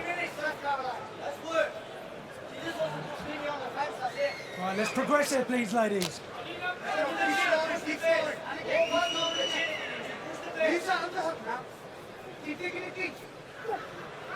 Battle of the Giants coming October 19th on DAZN pay-per-view. Francis Ngannou makes a long-awaited PFL debut against the heavyweight champion. Hang on for Hera. Paulina Wisniewska behind the combination grabs a hold of Karolina Wojcik, but it is Wojcik in the right position here against the cage for now. Good work digging the underhook. That's a nice knee from Wojcik. Good strikes on the break again from Wisniewska. She's having a lot of success when there's space to strike. And yet still seems to want to seek out contact in these close quarters. Halfway through round number 3, a conservative approach from Paulina Wisniewska.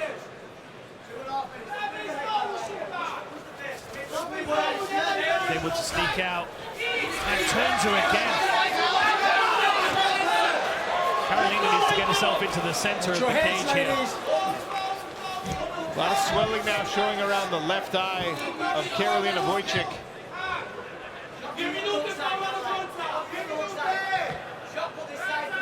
2 minutes left in the last round. One of these ladies will progress.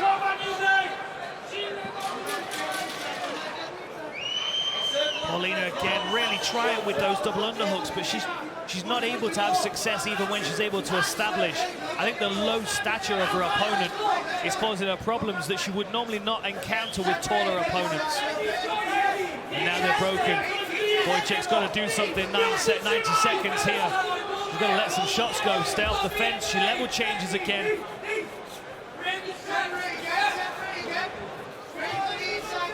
Corner of Wojciech telling her to separate. Finds herself tangled up against the fence in her corner again. They're coaching her through these positions.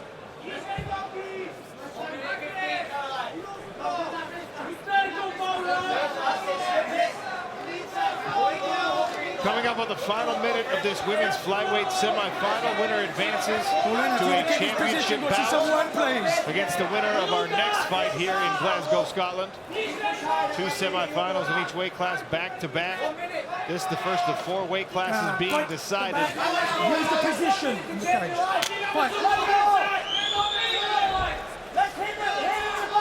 Big swing for Karolina Wojciech. Your heads! That's the danger with Wojciech, is Karolina's head's quite high as she's throwing her strikes, and Wojciech's able to slip to the sides and throw her own punches and land. I wonder whether one of those shots really got the respect of Paulina, and she's decided that this is the safest route. Control her opponent, try and get the fight to the floor again. 20 seconds to go in this 3rd round. I certainly think she's done enough to win. Still chasing the big punches here. Another clash. Good turn from Paulina Wisniewska. Final few seconds, and a flurry from both women. Little off balance, and the end. Well, ladies and gentlemen, after 3 rounds of action, we go to our judges' scorecards. All 3 judges saw this bout 30-27 for your winner via unanimous decision and clinching their place in the championship, Paulina Wisniewska! Yes! It was interesting. Tkatidze held off on reacting for most of that face-off, but at the end, she just had to get that hand out of her face. Here's your tail of the tape. Chanel Dyer, 23. Valentina Tkatidze is 28. Dyer, the taller fighter here. But they turned in an equal measurement on the arms, and the longer legs belong to Valentina Tkatidze.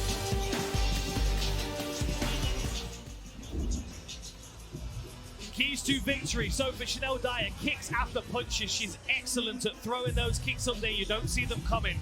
Knees to the body. She's vicious in the clinch. An anti-clinch when it comes to wrestling. For Tkatidze, punching into range. That will set up her takedowns. She can also shoot under the punches of Chanel, which is what we saw her doing in the back. And if it hits the floor, rear naked chokes. Take the back, sink in the arm.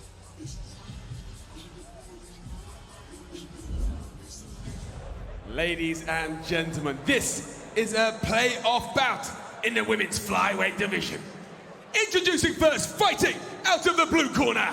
She is an MMA specialist and stands 5 feet 3 inches tall. She weighed in officially at 125.6 pounds and holds an MMA record of 3 wins and 2 losses. She is a 2023 PFL Europe Flyweight finalist and fights out of Rome, Italy, Valentina Tkatidze! Let's go! And her opponent fighting out of the red corner. She's a Muay Thai specialist and stands 5 feet 6 inches tall. She weighed in officially at 126 pounds and holds a perfect, undefeated record of 5 victories and no defeats. Fighting out of London, England, Chanel Nightmare Dyer! Your referee in charge, Derek Hickey. Derek Hickey to oversee the action here between Chanel Dyer there in the black trunks, Valentina Tkatidze in the blue. Winner moves on to face Paulina Wisniewska in the PFL Europe Championship in this women's flyweight division. That was a good jab straight away by Valentina. Touched her right on the chin. Added an overhand right behind it. There's the kick after the punch. She's so good at snapping those into the head and body. But I like these straight punches from 𝗘𝗨𝗥𝗢𝗣𝗘. Swings and misses with the overhand. Already Dyer chopping away at the legs of Valentina 𝗘𝗨𝗥𝗢𝗣𝗘, trying to take some of that power away. Those calf kicks are painful as well. Not only do they hurt when they land, but they also hurt every time you move that foot, try and step forward. You can see Valentina switching her stance. Those legs are already getting eaten up, not even a minute into the first round. That overhand is good though. Valentina again with that big power shot. Chanel Dyer landed a nice jab that rented the right side of Valentina 𝗘𝗍𝗣𝗘's face. And there's another calf kick from Chanel Dyer.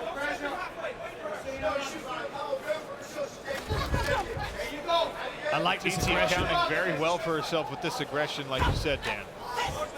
That was a nice counter right from Chanel, but you can hear the crack in the punches of Valentina. She throws to really hurt every time. That teep kick to the thigh was painful. She goes again. And the more Chanel eats up these legs, the easier it's going to be for her to get out of the way. We can see bruising on that left leg already of Valentina, fighting out of a southpaw stance. Got a smile on her face. Right foot of Chanel Dyer slaps off the side of Valentina 𝗘𝗍𝗣𝗘's face. She can't let that thing get dialed in. Lancing right hand there from Chanel Dyer, who appears to be settling into a rhythm.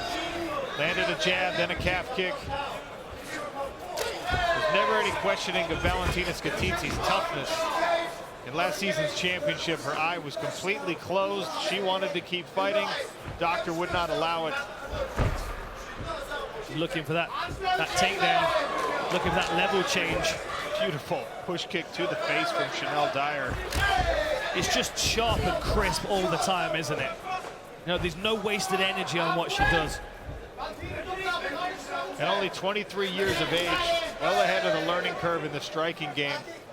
That calf kick forces 𝗘𝗍𝗣𝗘 to switch stances again. Halfway through round one, already a lot of activity from both women. It looks to me like Chanel's trying to get Valentina to bite on one of these body kicks and bring it up to the head. It's going to be difficult to top that knockout that she got in Newcastle against Mariam Turchinova. Beautiful jab. See, now Valentina's been forced to fight on the outside. Now she's further away than she was at the start of the round. The compromised legs already could be a factor there. Ouch, another kick to that lead leg. And you can see even when 𝗘𝗍𝗣𝗘 switches stances, she's offering a damaged lead. Left leg showing bruising on the calf, right leg to the knee and thigh area. Man, she connects so well with that calf. We can now see the swelling on the front of the shin of Valentina. It's going to need some ice later for sure. 90 seconds left in round one. Good right hand from Chanel Dyer. Jab from Valentina 𝗘𝗍𝗣𝗘 touches the chin of Dyer, but the right hand misses. That's a good level change. Let's see what Chanel's takedown defense looks like. Man, that was strong. She got the underhook straight away. She pops a jab on the break. Very nice.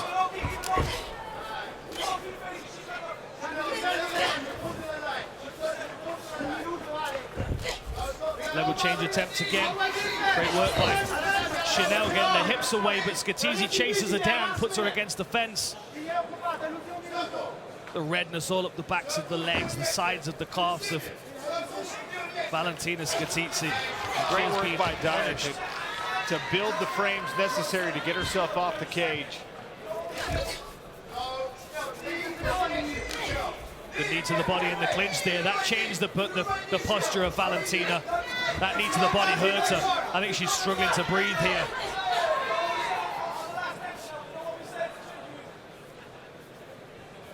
Coming up to the last 10 seconds.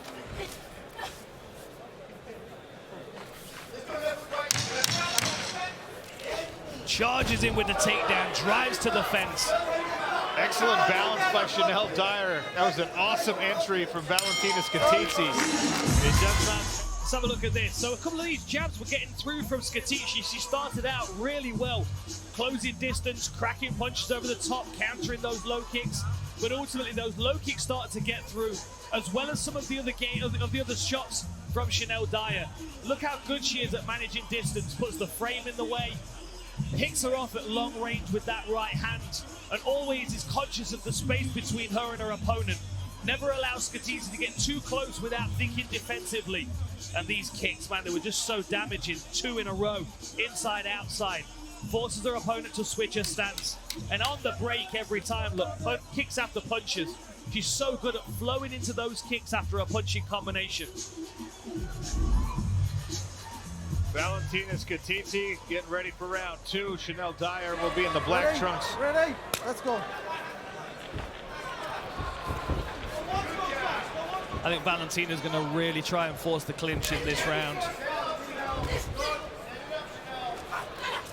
More aggression here early from Valentina 𝗘𝗨𝗥𝗢𝗣𝗘. That's where she had her best moments in round number 1. Oh, that was a good shot from 𝗘𝗨𝗥𝗢𝗣𝗘, the right hand over the top. Another overhand right glances off the ear of Chanel Dyer, who's now having to get on the bicycle to move out of the way of that forward momentum. Oh! Nasty work there from Valentina 𝗘𝗨𝗥𝗢𝗣𝗘. And the right hand finds its home again. Chanel shoots for a takedown. Valentina got through. How about Chanel Dyer, the Muay Thai specialist, thinking better of this striking exchange for a moment, showing her advancement in the mixed martial arts with that takedown. 4 minutes to work on top.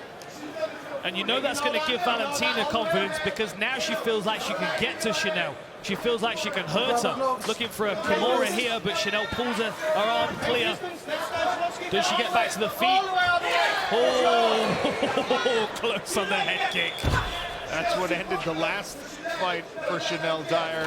Wasn't able to get this one dialed in. Another jab gets through for Valentina. Man, Valentina stomps that jab into place, doesn't she? And right hand over the top. But this time Chanel was moving away. Chanel's got to be cautious of those hands coming over the top. There's the kick. That's what 𝗘𝗨𝗥𝗢𝗣𝗘's got to be cautious of. 𝗘𝗨𝗥𝗢𝗣𝗘 with this forward lean pressure. She's got her shoulders hunched up, absorbing some of the impact from Chanel Dyer's strikes. Reaches again for a takedown. Dyer won't let her have the legs. Double underhook. That was a good knee to the midsection. These are shallow underhooks, but what that does is creates enough room for those knees to creep in. Man, 𝗘𝗨𝗥𝗢𝗣𝗘 is a tough customer for anybody. Knee on the break, push off. There's the cheap kick again. 𝗘𝗨𝗥𝗢𝗣𝗘's got to get back to those inside shots. Back to those overhands.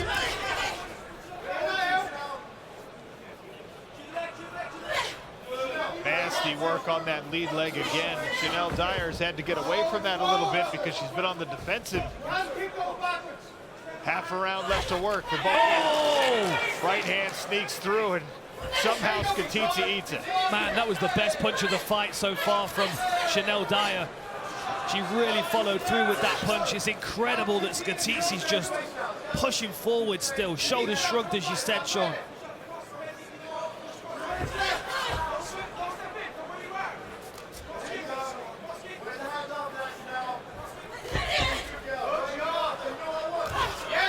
Again, those punches are getting through.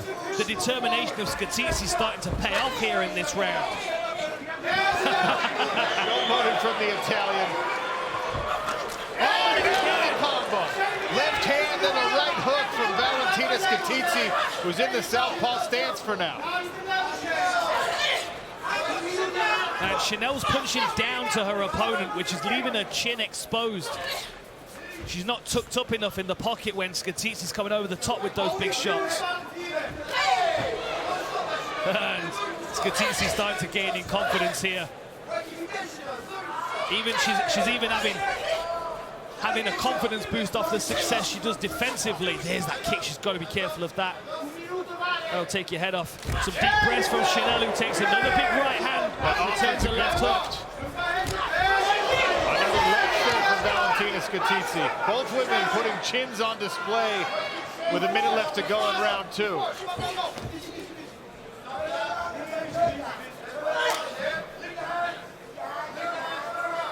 40 seconds left. I think Chanel would do well to go back to those knees to the body here.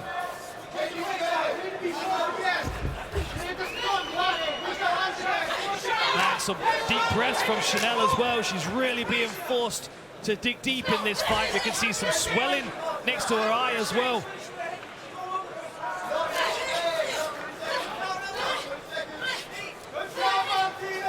Oh, that was a good knee.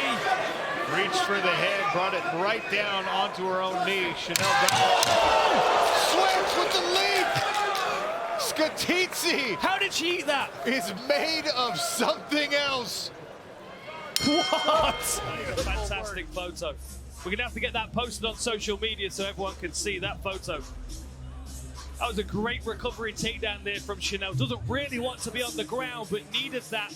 She took a couple of big shots in that round. She's gonna have to regroup. Third round's all to play for. 𝗘𝗨𝗥𝗢𝗣𝗘's confidence is gonna be high. That constant level change drives. Chanel does good with those knees to the body, but she's got to get her head covered. You can see her head left exposed when she's throwing these punches down to her opponent's level.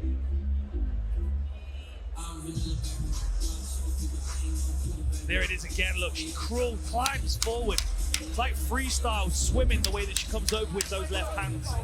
Dan, that is a difficult round to score for me because Valentina 𝗘𝗨𝗥𝗢𝗣𝗘 had several great moments, but there was that huge punch in the middle of the round, and then of course the flying knee at the end of the round were probably the two most significant strikes so far of the fight. I do not envy the judges their position in the round 2 scoring.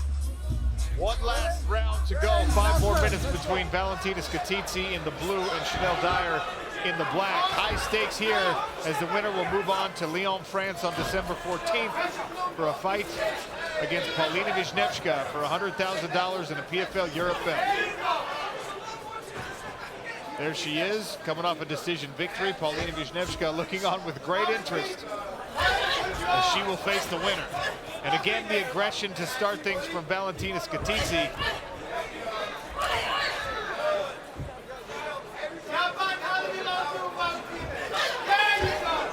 She throws with such intensity, 𝗘𝗨𝗥𝗢𝗣𝗘. And she's doing a great job of chasing Chanel around the cage, really forcing her to use her footwork here. Good movement there by Dyer. Switched directions and used the right hand as she moved herself to the left.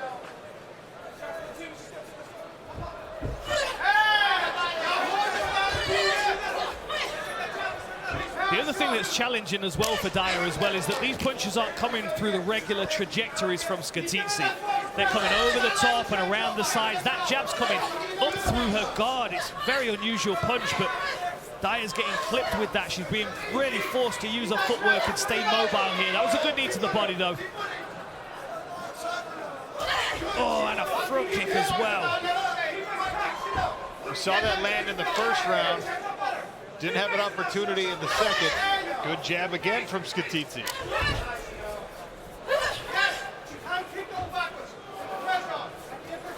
That's interesting coaching from the corner team of 𝗘𝗨𝗥𝗢𝗘. She can't kick going backwards. It seems a part of the game plan was to keep Chanel on the back foot, force her to box and defend takedowns. Well, it certainly has stopped the abuse to the lower legs of Valentina 𝗘𝗨𝗥𝗢𝗘, excuse me.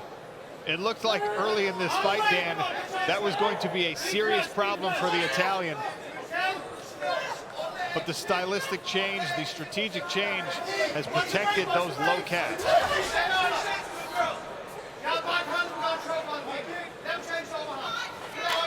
It's good to see Chanel pushed like this as well. Not many people are able to push her into these deeper rounds. 𝗘𝗨𝗥𝗢𝗘's having another good round here. Watch your heads, watch your heads.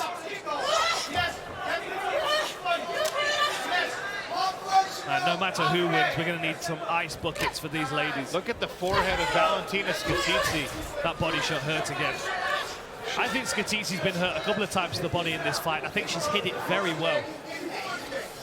I'm not sure that Valentina 𝗘𝗨𝗥𝗢𝗘 feels pain, Dan, so I don't know if I agree. That was a good knee.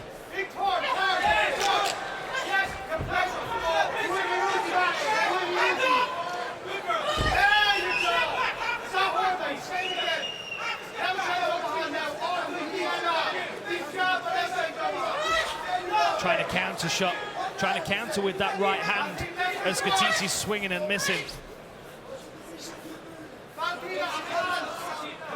Swelling all over the forehead of Valentina 𝗘𝗣𝗅. A stabbing front kick right to the face. And just like everything else, 𝗘𝗣𝗅 eats it. As for a side of marinara. Man, Dyer must wonder what it's going to take to get her out of there. Just under 90 seconds now, 𝗘𝗣𝗅 crouched, protecting her body. This performance from Valentina 𝗘𝗣𝗅 is asking a very important question with those knees to the body. Can someone like Chanel Dyer, whose striking is so beautiful and so precise, can they win if the fight turns ugly? Both women are showing some really great things here. Can 𝗘𝗣𝗅 get this to the ground with one last attempt? I think 𝗘𝗣𝗅's doing a great job of pressuring forward, but I do feel like Chanel's landing some better shots in this round, particularly those knees, as 𝗘𝗣𝗅's closing the range down. 30 seconds. What a fight this has been. You can see the pace is taking its toll on both of these women as they draw a deep breath for one final goal. ภิžņevska watching on with great interest. She will face the winner for a Flyweight Championship in December. Great body kick there from Chanel. Oh, another knee, well timed. Oh, again with the knee. Some blood now on the face of Valentina 𝗘𝗣𝗅 showing late. Man, what a battle this has been. What a great fight. What an incredible fight between. Makes this one very interesting to score. That was lovely. Check left hook there, followed by a right hand. Builds a frame, tries to keep herself off the fence. Looking for the counter punches there, but 𝗘𝗣𝗅 still able to get through with the jab, but eats a low kick for her trouble. And then let's have a look at these knees. This is really what made the difference in this third round for Chanel Dyer.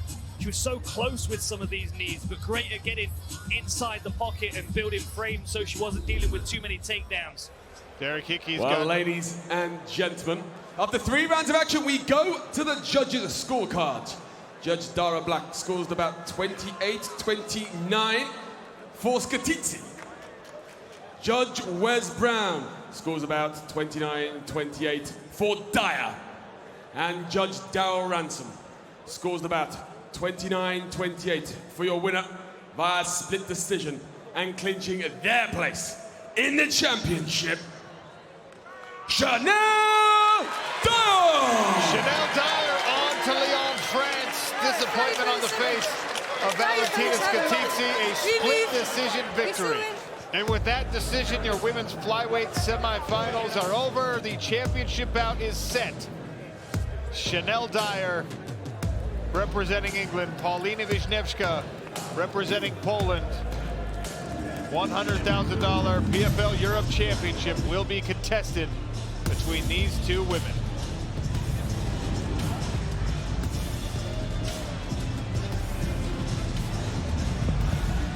Our first European Championship bout of the night. Here's your tail of the tape. Paulina ภิžņevska, 26 years of age. 𝗘𝗣𝗅, 28. ภิžņevska, the taller fighter here at 5'6". That translates to a reach advantage on both arms and legs.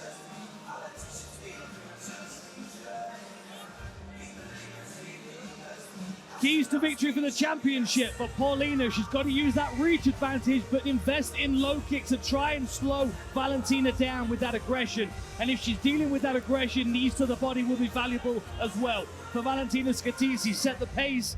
Don't let Paulina run the show. Overhands and hooks will be really valuable, and that will parlay into nice body lock takedowns if she needs to put this fight on the floor to dominate.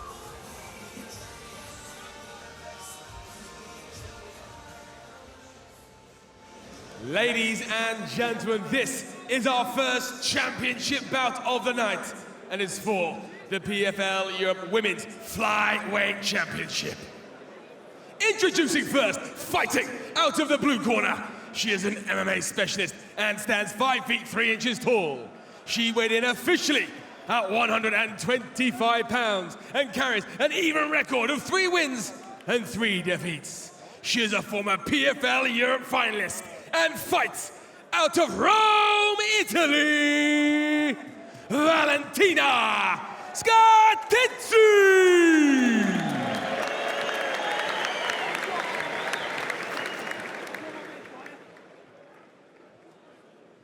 And her opponent fighting out of the red corner.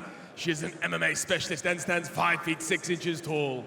She weighed in officially at 125 pounds and also arrives tonight with a pro record of 4 victories and no losses.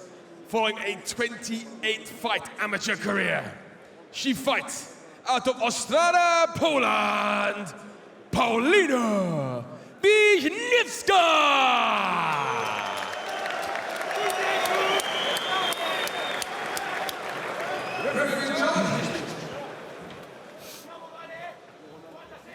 If we need them, 5 5-minute rounds on deck for this championship bout. Valentina 𝗟𝗘𝗔𝗚𝗨𝗘 is in the black, Paulina Wisniewska in the blue kit. $100,000 and a PFL Europe belt on the line. Ready. Ready. Let's go. Early rush forward from 𝗟𝗘𝗔𝗚𝗨𝗘. Wojcik moves backward.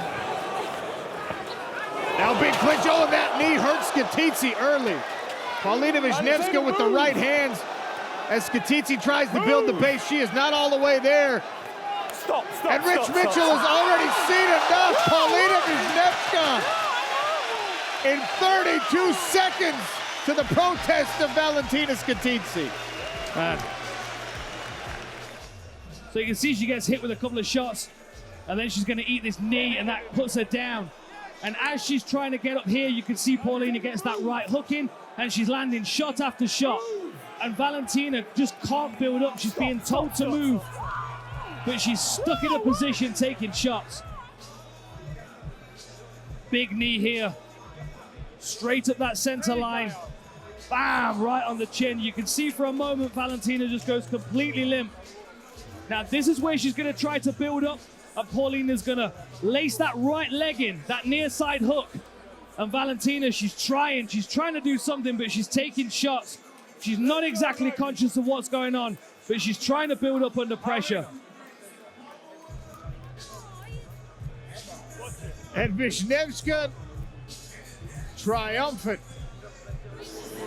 Ladies and gentlemen, referee Rich Mitchell calls a halt to the action at 20 seconds of round number 1, declaring a winner via TKO and claiming the 2024 PFL Europe Women's Flyweight Championship, Paulina Wisniewska!